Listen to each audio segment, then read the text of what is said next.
The sound was unmistakable. It was the dry, metallic scrape of bolt cutters on chain link. A sound that has no business being heard at 6:42 in the morning. I was at my kitchen window, nursing my first cup of coffee, watching the steam curl up and fog the glass. Outside, the early June light was still soft and gray, casting long shadows from the ancient oaks that dotted my property. And in one of those shadows, a figure was methodically snipping through the temporary fence I had erected the day before. It was Carol Peterson, president of the Lakeside Meadows Homeowners Association. She wore a pink velour tracksuit that seemed offensively bright in the dim morning. Her hair, a helmet of blonde spray, was immaculate. She worked with a grim determination, her movements efficient and angry. Snip, snip. The small fence, barely 3 feet high and intended more as a suggestion than a barrier, fell away in sections. I took a slow sip of my coffee. It was black, no sugar. The bitterness was clarifying. I set the mug down, picked up my phone from the counter, and pressed the record button. I didn't move from the window. I just watched.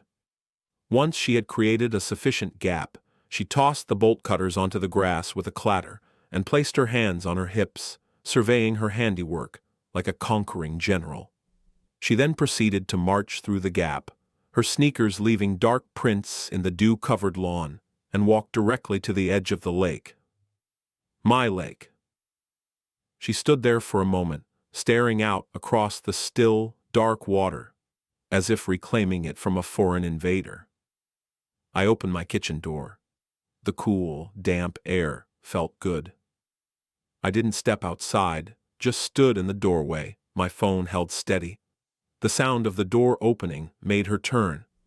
Her face, which had been a mask of righteous fury, shifted into a practiced, condescending smile. "Arthur," she said, her voice carrying easily in the quiet air. It was a voice accustomed to being obeyed. "Good, you're up. I'm saving you the trouble. You can't put this here.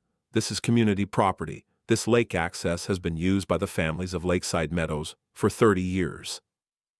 I said nothing. I just kept recording. The red dot on the screen was a small, reassuring anchor in the sea of her entitlement. Her smile faltered, replaced by a flicker of irritation.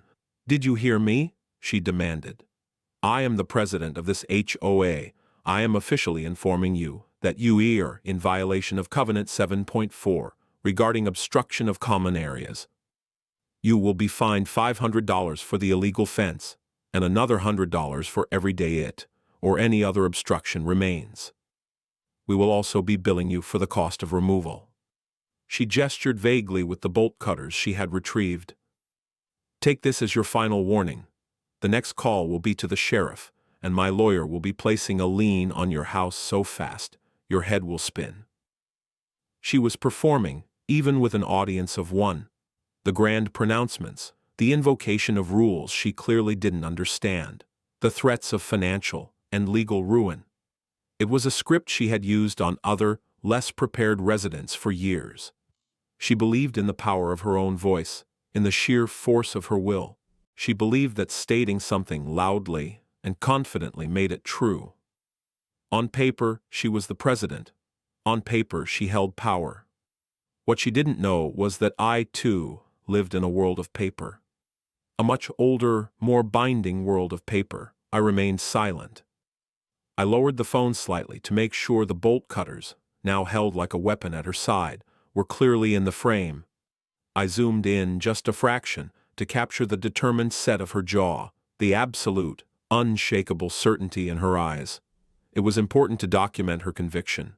She waited for me to argue, to yell, to crumble. When I did none of those things, her frustration boiled over. "Fine. Be that way, you miserable old man. This is our lake. The HOA owns this. You can't just come in here and change the rules because you feel like it." She turned her back on me then, a final dismissive gesture, and stomped back towards her own perfectly manicured lawn across the street. I stopped recording. I saved the file, naming it Carol_Trespass_6-43am_June_3.mp4. I took another sip of my coffee.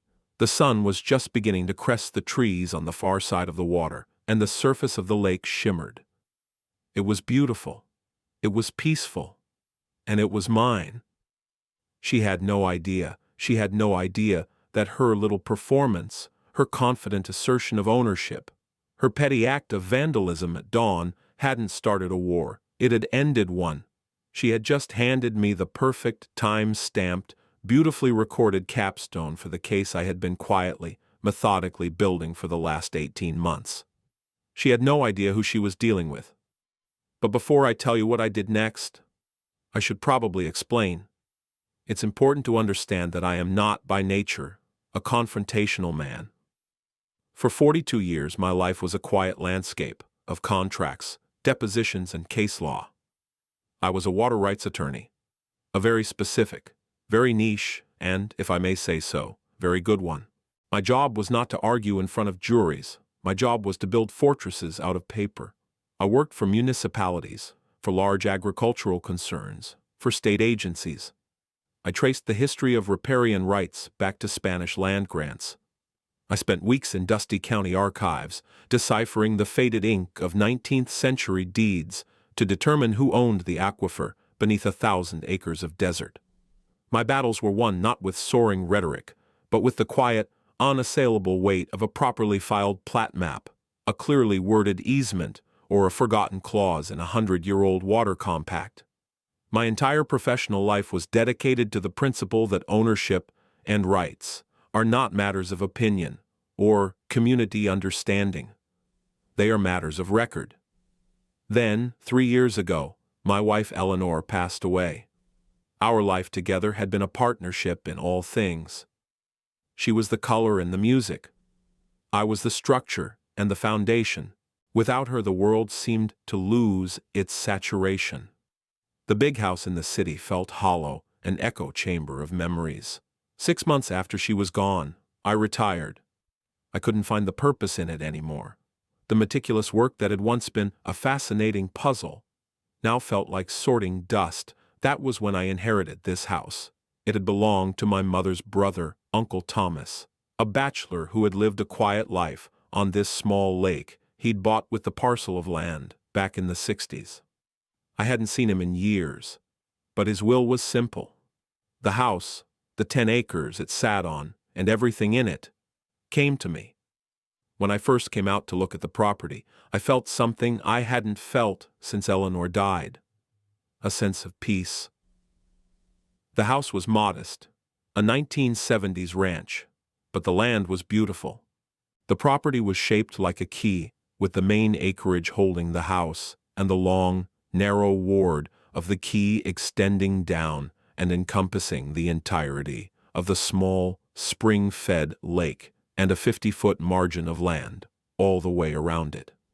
It was an unusual layout, a remnant of how the parcels were divided before the surrounding Lakeside Meadows subdivision was even conceived. I moved in a month later. The quiet was a balm. I spent my days sorting through Uncle Thomas's things, reading and walking the perimeter of my property. It was during these walks that I first became aware of the discrepancy between the legal reality of my land and the social reality of the neighborhood. People used the lake. They had a small, sandy beach on the far side, a floating dock, and a collection of kayaks and paddle boards, chained to a tree. They treated it as a community park. Initially, it didn't bother me. I am a solitary man. I had no use for a whole lake. My uncle, as I later learned from a few of the older neighbors, had been a generous but reclusive man. He didn't mind people using the lake, as long as they were quiet and cleaned up after themselves. It was an informal, unspoken agreement, a kindness. And as I would soon learn, kindnesses, when left undocumented, have a tendency to curdle into entitlements. My first direct encounter with the HOA was a crisp, formal letter in my mailbox. It was a welcome letter from the president, Carol Peterson. It was full of effusive language about community spirit and neighborhood pride, but it also contained a thick addendum of rules, regulations, and a schedule of fines. My house, it turned out, was one of the original properties, grandfathered into the HOA's geographic boundaries when it was formed in the late 70s. Membership was mandatory. I read the covenants. It's what I do. Most of it was standard boilerplate. Lawn maintenance, trash can placement, restrictions on commercial vehicles. But one section gave me pause. It spoke of common areas maintained by the HOA for the benefit of all residents. It listed the clubhouse, the tennis courts, and the lake and surrounding green belt. This was, to use a technical legal term, wrong. Demonstrably, factually, and legally wrong. The lake was not a common area, it was Parcel B of my deeded property. I didn't do anything about it immediately. What was the point? Let them have their fun.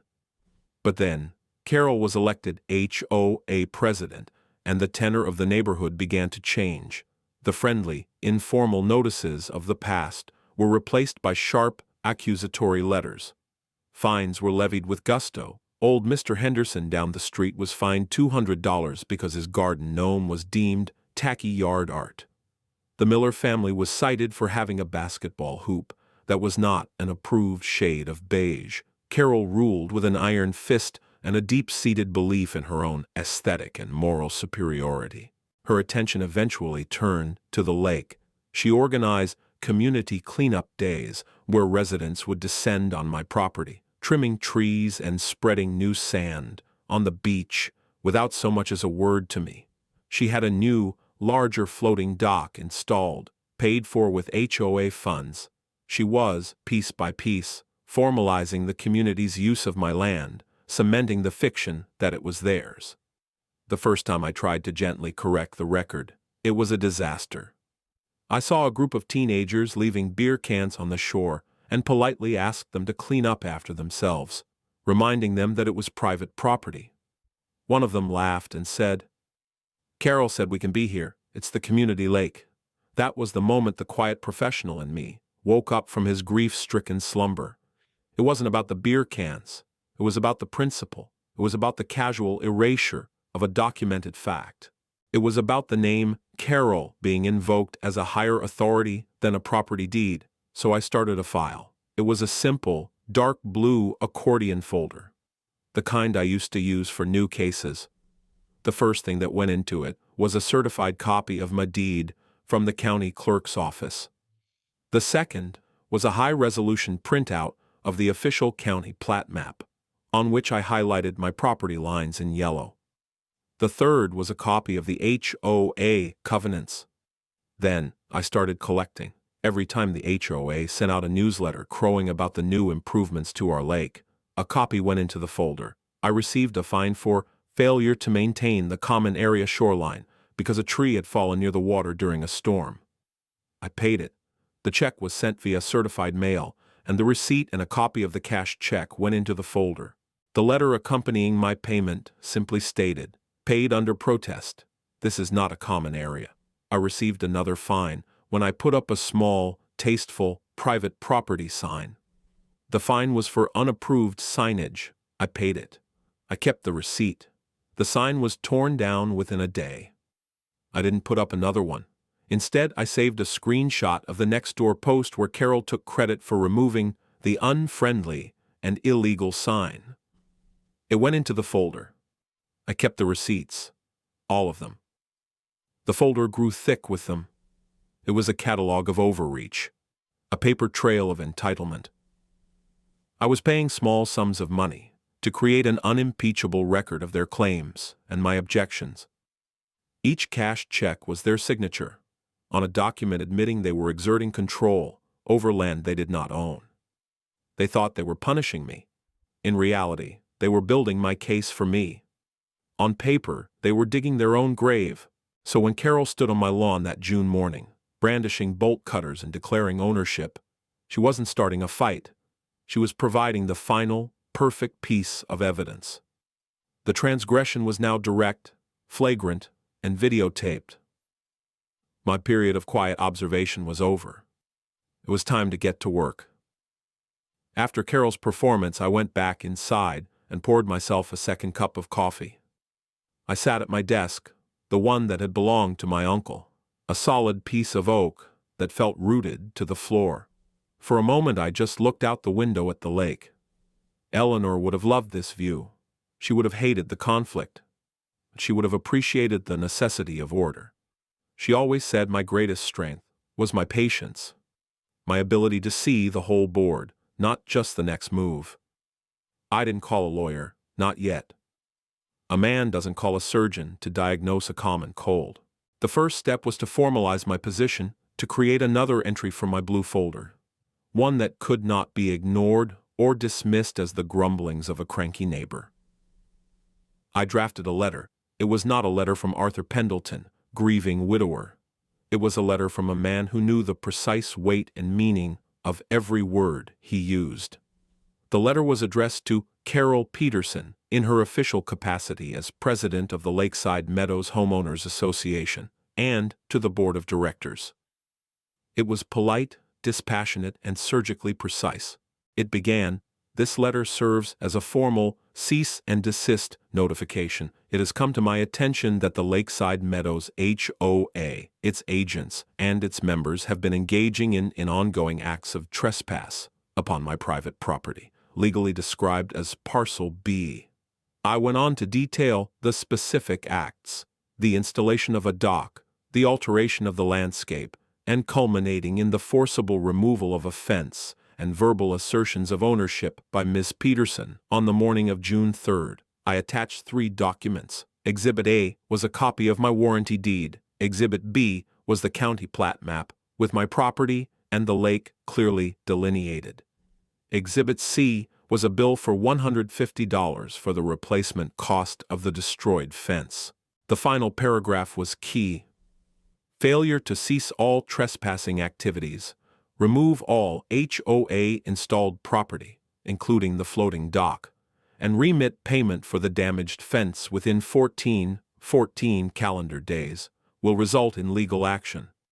This action will include, but not be limited to, a suit for damages, a quiet title action to permanently extinguish any and all presumed access, and a formal complaint filed with the county sheriff's department for criminal trespass and property damage. All future correspondence on this matter should be in writing. I printed 3 copies, one for my folder, one to be hand-delivered to the official address of the HOA, which was Carol's house, and one to be sent via certified mail, return receipt requested. The signature on that receipt would be proof of delivery, another piece of paper for the file. I drove to the post office that morning. The click of the clerk's stamp on the green certified mail card was a deeply satisfying sound. Carol's response was predictable and exactly what I had hoped for. 2 days later, a flyer appeared on every doorstep in the neighborhood. It was printed on bright pink paper, the same shade as her tracksuit. "Emergency community meeting," it screamed in a frantic font. "Save our lake." The meeting was held on her front lawn, a public spectacle. I watched from my window. She stood on her porch like a populist demagogue, waving my certified letter in the air. I could hear snippets of her speech carried on the wind. Aggressive outsider, trying to steal what's been ours for a generation. Selfish, greedy, lawyers. She performed a dramatic reading of my letter, her voice dripping with mockery and outrage. She held up the bill for the fence and laughed, tearing it into pieces and letting them scatter on the grass. The crowd of about 30 neighbors, her loyalists, and those too afraid to cross her, applauded. A week later, I received a response from the HOA's lawyer. It was as incompetent as I expected. The firm was a small, local outfit, better known for handling DUIs and uncontested divorces. The letter was full of bluster and legal-sounding nonsense. It claimed that 30 years of open and notorious use had established a prescriptive easement, granting the community permanent rights to the lake. It accused me of bad faith and community harassment. It concluded with a threat to countersue me for frivolous legal threats and infliction of emotional distress upon the community. It was a beautifully stupid letter. A prescriptive easement is notoriously difficult to prove and requires use that is adverse under a claim of right. My uncle's permissive, neighborly tolerance of the use of his lake completely negated that. And more importantly, their claim was a formal, written assertion of a property right. It was another jewel for my collection. I placed the letter in the folder, right behind the certified mail receipt Carol had signed. She had no idea she had just legally admitted, in writing through her counsel, to a hostile claim on my property. Now, it was time to truly go to work. The initial skirmish was over. The enemy's position was on the record. I booked a room at a quiet hotel in the next town over for 3 days. I needed a sterile environment, away from the emotion of my own home. I packed a suitcase with a few changes of clothes and a heavy briefcase. Inside the briefcase was the blue folder, my laptop, and 3 fresh legal pads. The first call I made from the hotel room was to Maria Flores. Maria had been my paralegal for 25 years. She retired a year before I did, but her mind was as sharp as a box of freshly sharpened pencils. She had a bloodhound's instinct for finding the one misplaced comma in a 50-page document that changes everything. "Arthur," she said, her voice warm, "I was wondering when you'd get bored of fishing. What's the case?" "It's not a case, Maria. It's a personal matter," I said. "An HOA dispute."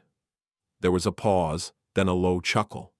"An HOA dispute? Arthur, that's like using a nuclear submarine to hunt a rubber duck. What did they do? Fine you for the wrong color petunias?" "They're trying to steal my lake," I said. The line went quiet. "Oh," she said, her tone shifting from amusement to professional focus. "Oh, I see. This isn't a rubber duck. This is a dragon. Tell me everything." For the next hour I laid it all out. The history, Carol, the informal use under my uncle, the escalating claims, the fence, the letters. I emailed her a scan of every document in my folder. She was silent for a long time after I finished. "They're claiming a prescriptive easement based on your uncle's permission," she finally said. "It's legally baseless, but a judge might still be swayed by 30 years of kids swimming in the community lake. It could get messy, expensive." "I know," I said. "That's why we need to find something better, something definitive. I want you to pull the complete chain of title for my parcel, all the way back to the original farm patent. But more importantly, I want every document related to the formation of the Lakeside Meadows subdivision and the HOA in 1978. Every filing with the county, every permit, every letter between the developer, a company called Sun Vista Properties, and the Planning Commission." "You think the developer's files hold the key?" she said. It wasn't a question. I think a developer trying to get a 30-lot subdivision approved in the late 70s would have had to make certain guarantees about recreational access, I said. But I also know that developers don't give away valuable lakefront property if they don't have to. There's a document somewhere, Maria. There's always a document. Find it for me. For the next 2 days we worked. I stayed in my hotel room, fueled by room service coffee, while Maria, working from her home office 2 states away, dove into digital archives and directed a local runner to pull physical files from the county recorder's office. We were a well-oiled machine, falling back into the old rhythms. I reviewed every deed, every easement, every covenant for every adjacent property. I was building a complete picture of the legal landscape, a map made of paper. Meanwhile, back at the lake, I had made other preparations before I left. A week prior, I had a specialist come out. He installed 4 small, weatherproof, cellular-enabled cameras in the trees surrounding the lakefront. They were motion-activated and completely invisible from the ground. The feed went straight to a secure cloud server. While I was in the hotel, I could watch in real time as families had picnics on my lawn and teenagers used my fallen tree as a diving board, all under the benevolent, encouraging eye of Carol Peterson. I downloaded and cataloged every single video, more evidence. The bombshell came on the 3rd day. It was late afternoon. My eyes were burning from staring at my screen. My phone rang. It was Maria. "Arthur," she said, and her voice had a tremor of excitement I hadn't heard in years. "I found it. Oh, you are going to love this." What is it? I asked, sitting bolt upright. It wasn't in the HOA filings, she said. That was the trick. It wasn't in the deeds. It was attached as an appendix to the developer's final environmental impact report, which was a condition of the subdivision's approval. It's a revocable recreational license agreement, and it's a work of art. She emailed me the file. My hands were shaking slightly as I opened the scanned PDF. The paper was yellowed, the typewritten text faded, but the words were crystal clear. It was an agreement between Sun Vista Properties, the developer, and my great-uncle, Thomas Pendleton, to satisfy the county's requirement for recreational space without deeding the valuable lakefront property to the nascent HOA. The developer had paid my uncle a lump sum of $10,000 in 1978. In exchange, my uncle granted the future Lakeside Meadows HOA a license for its members to use the lake for light recreational activities. But it was the conditions of the license that made my heart sing. Maria started reading them aloud as I was reading them myself, our voices a quiet chorus of discovery. Clause 4A, she read. This license is freely revocable by the grantor, Thomas Pendleton, or his heirs and assigns for any reason, with 30 days written notice to the HOA. I see it, I whispered. Clause 4B, she continued, her voice rising. The HOA must maintain a separate liability insurance policy for the licensed premises in the amount of no less than $1 million, adjusted for inflation, naming the grantor as an additional insured. Proof of said policy must be provided to the grantor upon request. They don't have it, I said. Their financials show a general liability policy, but nothing specific to my parcel. I checked. I know, Maria said. But here's the kill shot. Arthur, are you reading Clause 5? I scrolled down. Clause 5. It was a single, beautiful sentence. This license agreement shall be rendered immediately and automatically null and void, without any requirement of notification from the grantor, should the HOA or any of its agents or representatives make any claim of ownership, easement, or prescriptive right to the licensed premises, or interfere in any way with the grantor's quiet enjoyment and control of said premises. I leaned back in my chair. The air went out of my lungs in a long, slow sigh. It was over. It was already over, and they didn't even know it. Carol's letter from her lawyer claiming a prescriptive easement. Her videotaped declaration on my lawn. This is our lake. The HOA owns this. Her fining me for putting up signs on my own property. Her tearing down my fence. She hadn't just violated the license. She had, with her own words and deeds, taken a match to it. On paper, the agreement had turned to ash the moment she opened her mouth. Maria, I said, my voice thick with emotion. You are a goddess. I know, she said. So what's the next move, boss? The next move, I said, looking out the hotel window at the setting sun, is to let her escalate one last time. I'm going to put up a new fence, a much more permanent one, and I'm going to wait for her to call the sheriff. I drove back home the next morning.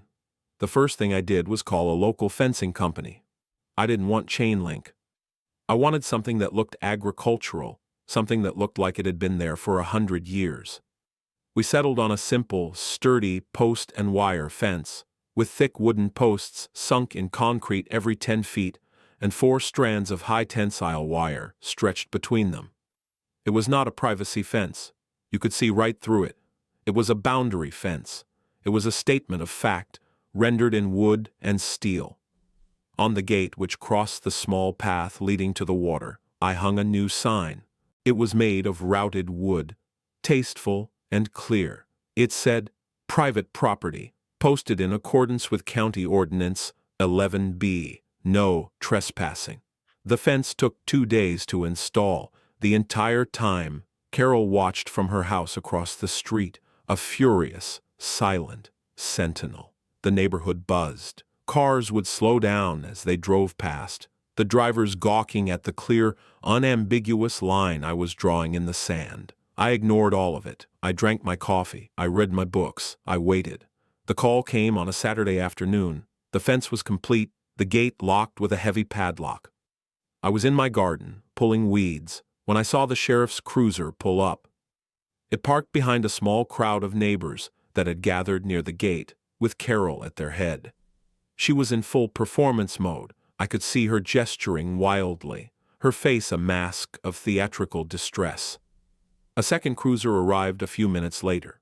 2 deputies got out. I didn't go to them. I let them come to me. I continued pulling weeds, calmly placing them in a bucket. After a few minutes of listening to Carol, the 2 deputies, a younger man, and a senior, world-weary officer, walked over to me. "Sir," the senior deputy said, his hand resting on his belt. "Are you Arthur Pendleton?" "I am," I said, standing up and wiping my hands on my trousers. "We've had a complaint," he said, gesturing back toward the gate. "That lady over there, Miss Peterson, says you've illegally blocked access to a community lake." "There is no community lake," I said, my voice even and calm. "There is a lake on my private property, and Ms. Peterson, along with several others, has been repeatedly trespassing."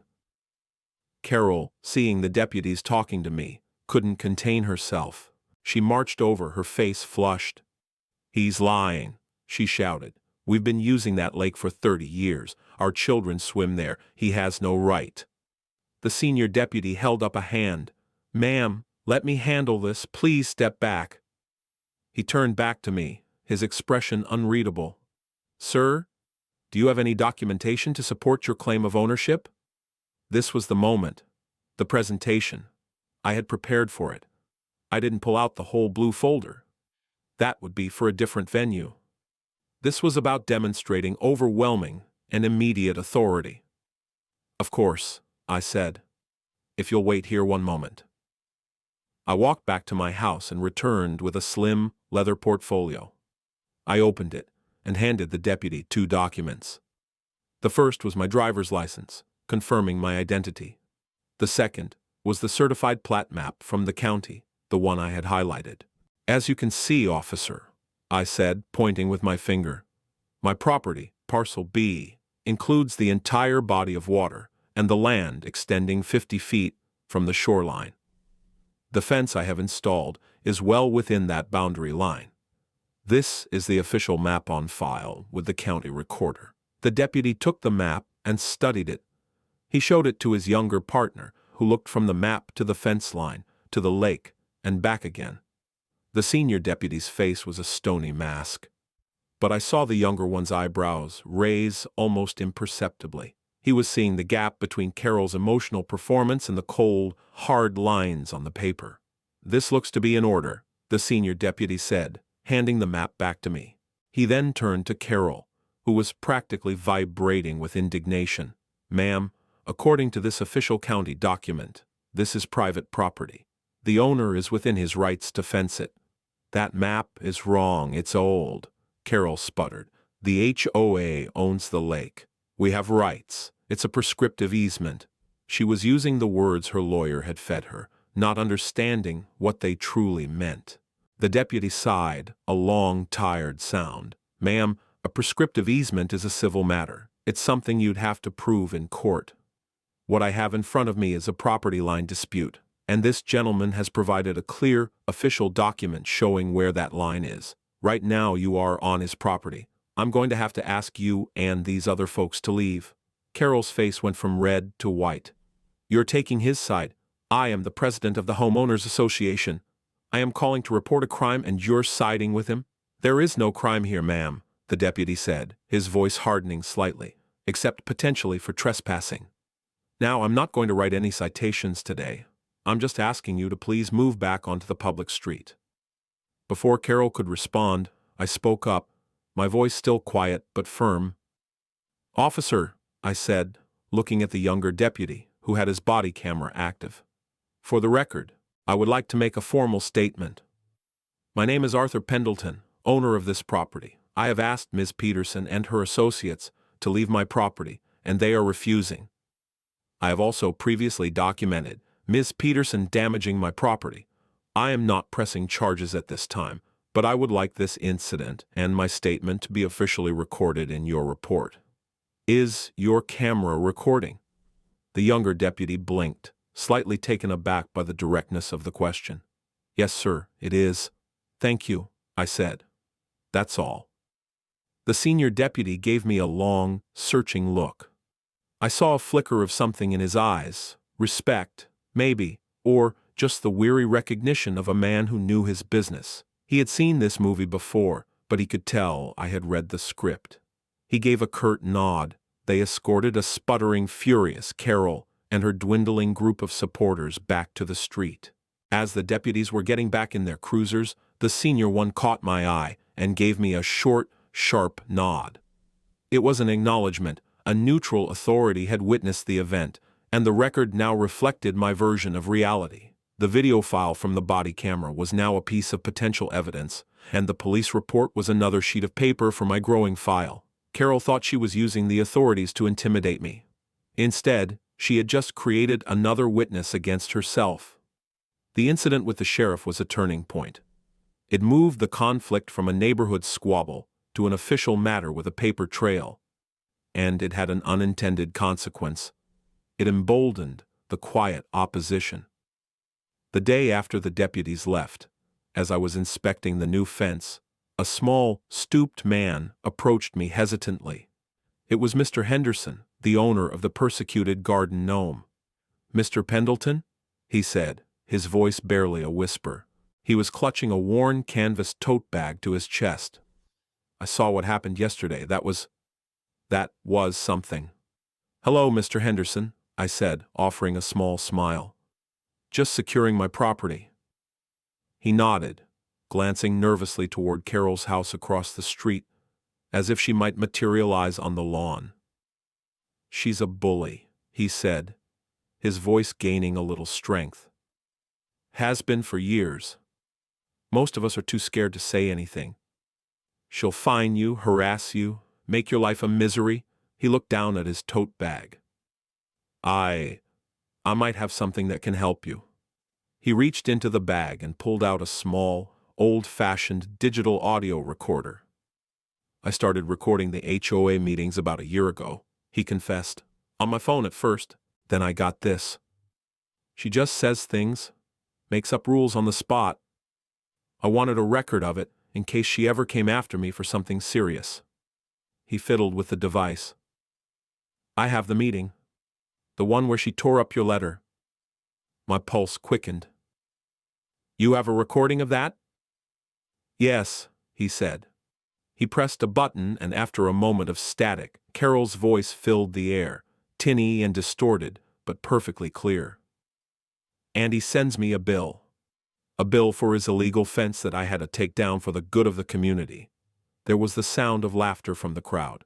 Then, her voice again. "Listen to me. This lake belongs to us. If he puts up another fence, you have my full authority as president to take it down. Do not let this man intimidate you." I looked at Mr. Henderson. His face was pale, but his eyes were steady. He had been a fearful ally, but he had just become a crucial one. He had captured her, on tape, inciting others to commit criminal trespass and property damage. "Mr. Henderson," I said slowly, "you have no idea how valuable this is. Would you be willing to sign an affidavit testifying to the authenticity of this recording?" He took a deep breath. "Yes," he said, his voice firm. "It's time someone stood up to her." He wasn't the only one. 2 days later, I received an email from an anonymous address. "I'm a member of the HOA board," it read. "I can't use my real name. Carol monitors everything. I'm an accountant. Her bookkeeping is a disaster. She's been using HOA funds for personal projects and hiding them under landscape maintenance. I have copies of the invoices. The new dock, for example. The invoice was 3 times the market rate from a company owned by her brother-in-law. I think what you're doing is right. Let me know how I can help." I replied from an equally secure email address. "Thank you. Your information would be very helpful. Can you provide documentation of any instance where you or another board member questioned Ms. Peterson's authority regarding the lake and were overruled?" The next day, my inbox contained a PDF. It was a chain of emails between the anonymous board member, whose name I now knew was Sarah Jenkins, and Carol, Sarah had politely questioned the legality of spending HOA funds on the dock, pointing out that the lake wasn't listed as an HOA asset in their official filings. Carol's reply was dismissive and authoritarian. "Sarah, this has been a community asset for decades. Don't create problems where there are none. The board has already approved the expenditure based on my recommendation. Drop it." The coalition was forming. I had Mr. Henderson, the fearful ally with the conscience of the community and the damning audio, and I had Sarah, the disillusioned insider with proof of financial malfeasance and a pattern of Carol's autocratic behavior. I was no longer just a solitary man fighting for his property. I was becoming the focal point for a community correction. Carol must have sensed her power was slipping, that the narrative was getting away from her. Her supporters were starting to ask questions. Her usual tactics of bluster and intimidation weren't working on me. So she made her final, desperate, and beautifully predictable move. It was an act of pure escalation, designed to crush me under the weight of the system she controlled. First, a courier delivered a thick envelope to my door. Inside was a notice of a temporary restraining order she had filed against me. It was a work of fiction, alleging that I had threatened her, that I was unstable, and that she was in fear for her safety. It was a classic, nasty legal tactic designed to paint me as the aggressor. I laughed. Perjury is a serious crime, and she had just committed it in a sworn statement to a judge. The second delivery came the next day. It was a letter from the HOA, sent via certified mail, my own favorite method, used against me. Inside was a notice of a special assessment levied against my property. The amount was $25,000. The letter, signed by Carol, stated the assessment was to cover damages to community property caused by the installation and removal of your illegal fence, loss of community enjoyment of the primary recreational asset, and, most audaciously, pre-litigation legal fees incurred by the HOA to defend its property rights against your hostile claims. They were billing me for the cost of suing me. It was a breathtakingly arrogant move, and it was the final nail in her own coffin. The line was improperly filed, the legal basis for it was non-existent, and it was a clear act of retaliation, something expressly forbidden in the HOA's own bylaws. She had intended to bury me in legal paper. Instead, she had just handed me a signed confession. I scanned the TRO and the special assessment notice. I emailed them to Maria. Her reply was succinct. "It's time. Let's burn it all down." I hired a lawyer, not just any lawyer, but David Chen, a man I had faced in court twice and respected immensely. He was a litigator, a shark, but a deeply ethical one. When I laid out the contents of the blue folder in his conference room, he was silent for a full 10 minutes, just reading. He picked up the revocable license agreement from 1978 and read it twice. He finally looked up at me, a slow, dangerous smile spreading across his face. "Arthur," he said, "this is the most beautiful case I've ever seen. It's a perfect trap." And she walked right into it, and then set it off herself.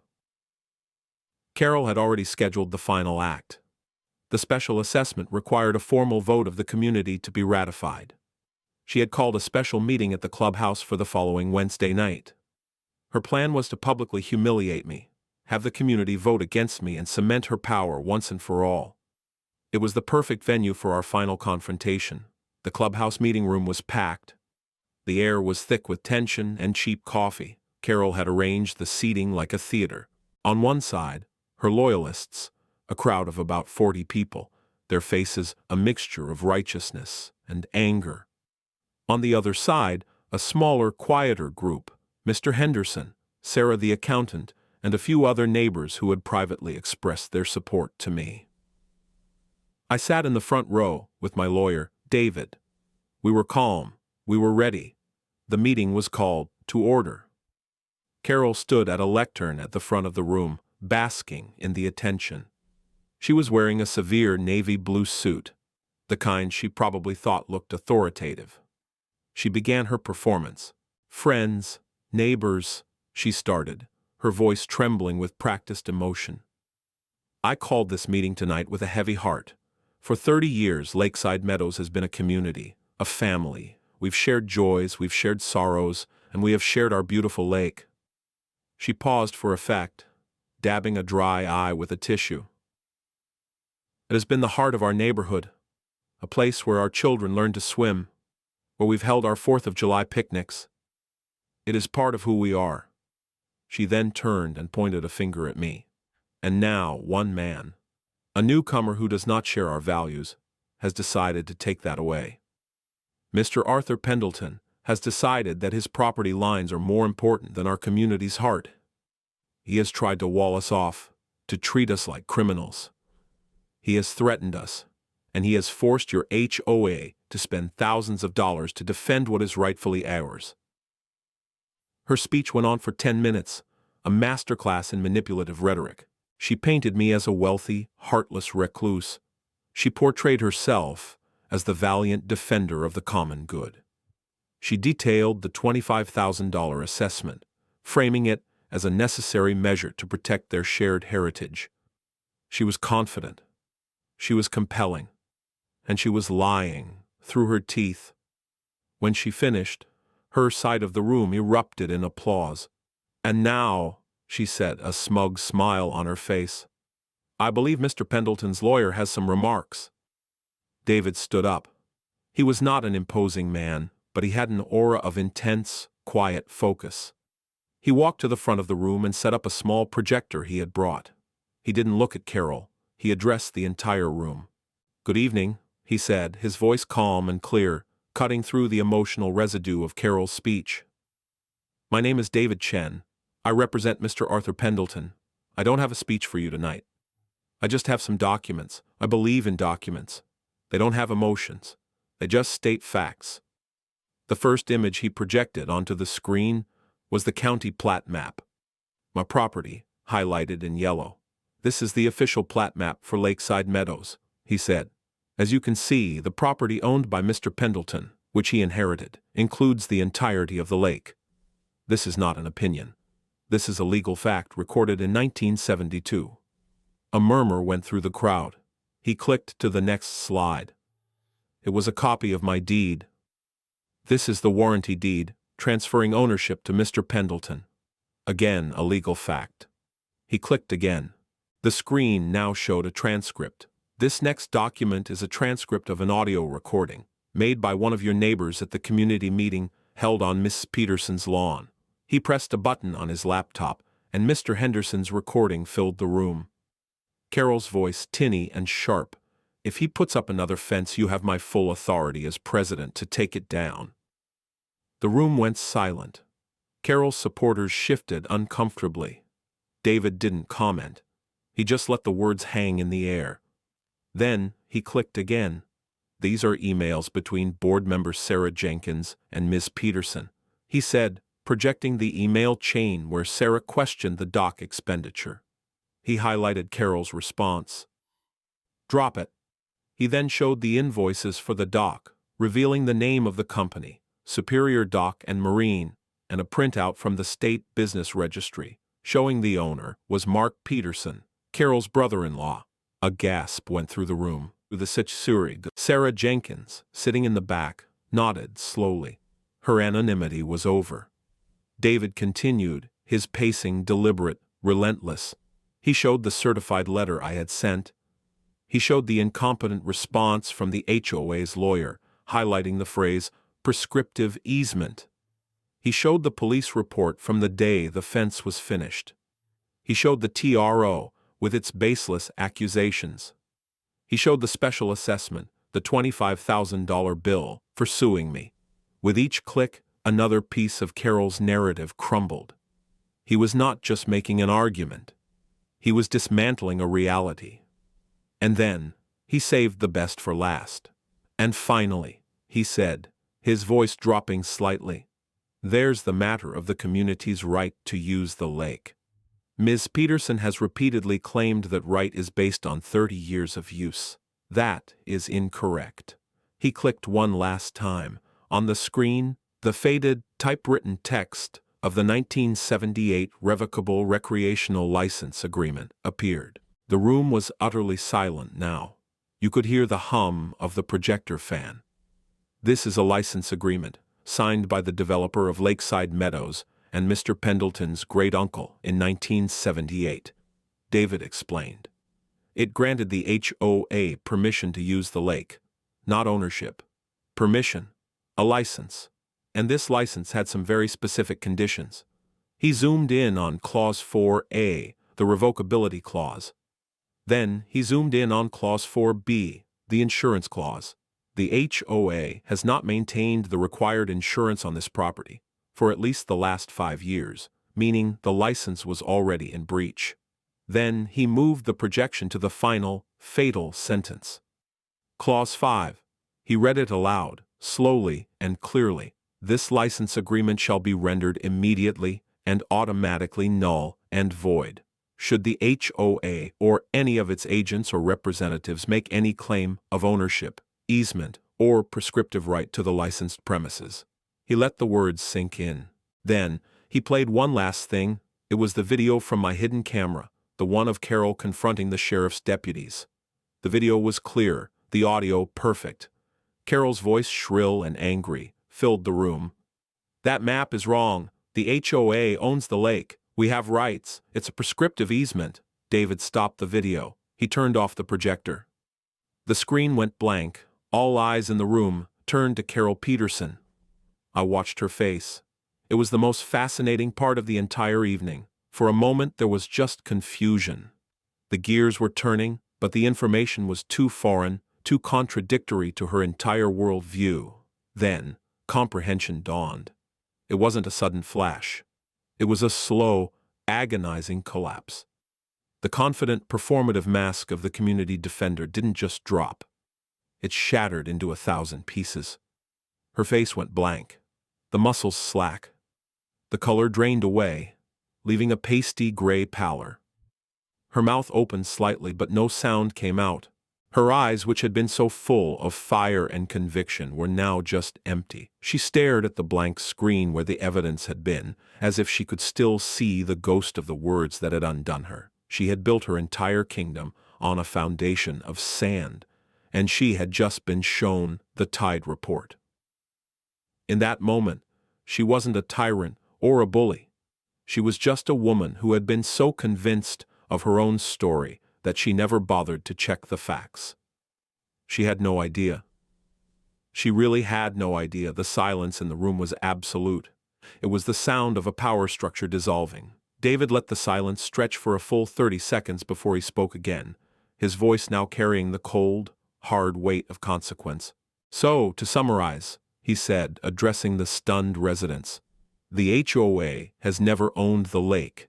It had a revocable license to use the lake, which your president, Ms. Peterson, rendered null and void through her own actions and words.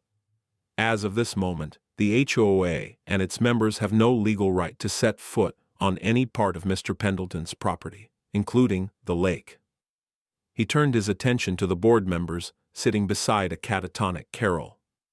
"Therefore, we will be making a few motions.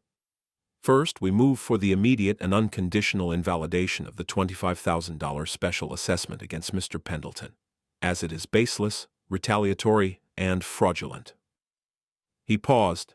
"Second, be advised that a civil lawsuit will be filed tomorrow morning against Ms. Carol Peterson personally, not against the HOA, against her.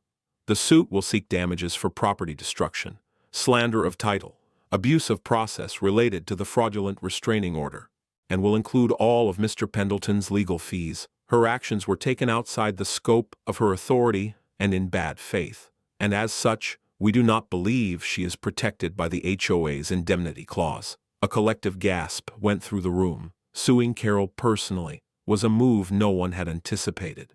"Third," David continued, his voice relentless, "we are submitting a formal petition to recall Miss Peterson from her position as president, effective immediately, on the grounds of gross negligence, financial malfeasance, and acting against the interests of the association she was elected to serve. This petition," he held up a sheaf of papers, "has already been signed by a majority of your board, including Miss Sarah Jenkins, who I believe you will find to be a far more responsible steward of your community's finances and legal obligations. Sarah stood up, her face pale but resolute. The remaining board members looked at her, then at the petition, then at the shell-shocked Carol, and one by one, they nodded. Finally, David concluded, "Just for the sake of clarity, a quiet title action was filed with the county court this afternoon.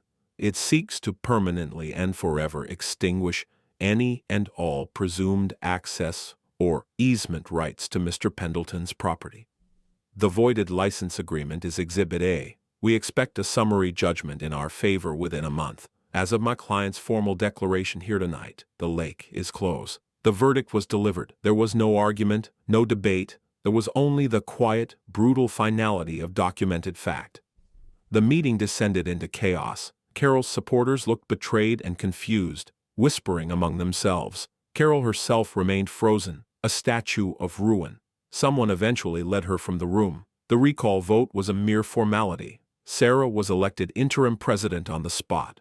The days and weeks that followed were a quiet revolution. The first act of the new HOA board, under Sarah's leadership, was to issue a formal, public apology to me. The second was to conduct a full audit of the financials, which uncovered years of Carol's petty graft and mismanagement, all of her ridiculous fines from the past 2 years. Mr. Henderson's gnome, the Miller's basketball hoop, were rescinded and the money refunded from the HOA's reserve funds. The community began to heal. Neighbors started talking to each other again, not in hushed whispers about Carol's latest decree, but in the open. The atmosphere of fear she had cultivated for years dissipated like morning fog. People started helping each other with yard work, organizing potlucks, rebuilding the actual community that Carol's performative version had nearly destroyed.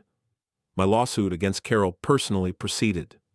Faced with the mountain of evidence, her insurance company settled quickly for a sum that covered all my legal fees, the cost of the new fence, and a significant amount for damages. The court dismissed her restraining order with a stern warning to her lawyer about filing frivolous and perjurious claims.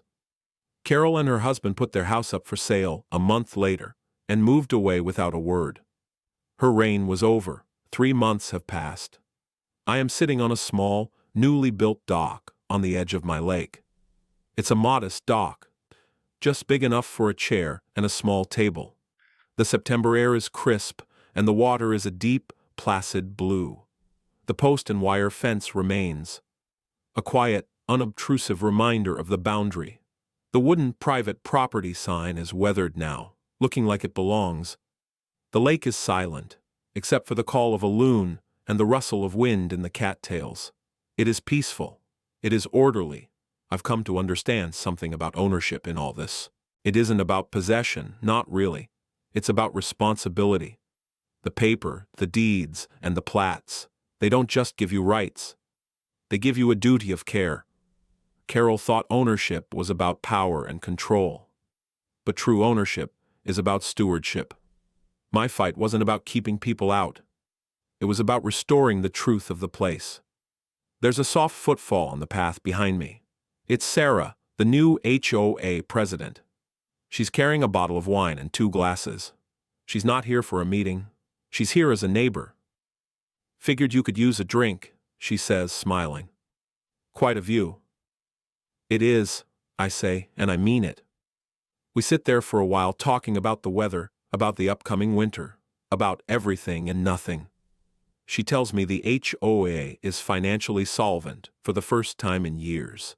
She tells me Mr. Henderson has installed a second garden gnome. After a while, I get up and walk to a small lock box mounted on one of the fence posts near the gate. I take out a small, simple brass key and hand it to her. "What's this?" she asks.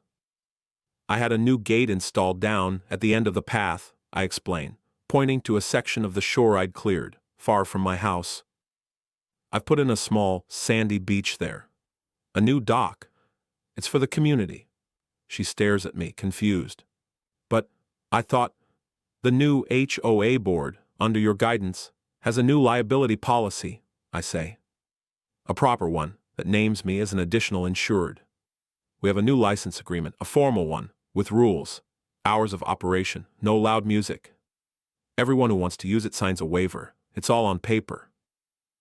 She looks at the key in her hand, then back at me, her eyes shining. Arthur, you didn't have to do that. I know, I say, looking out at the water. My water. But a neighborhood should have a place for its children to swim. It just has to be done the right way. With respect, with order. The key is not a symbol of access regained, it's a symbol of order restored.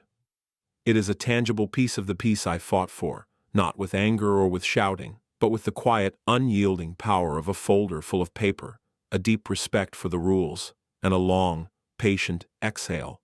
The lake is still mine, but it no longer feels like a fortress. It feels like a home, and for the first time in a very long time, it feels like a community, a real one.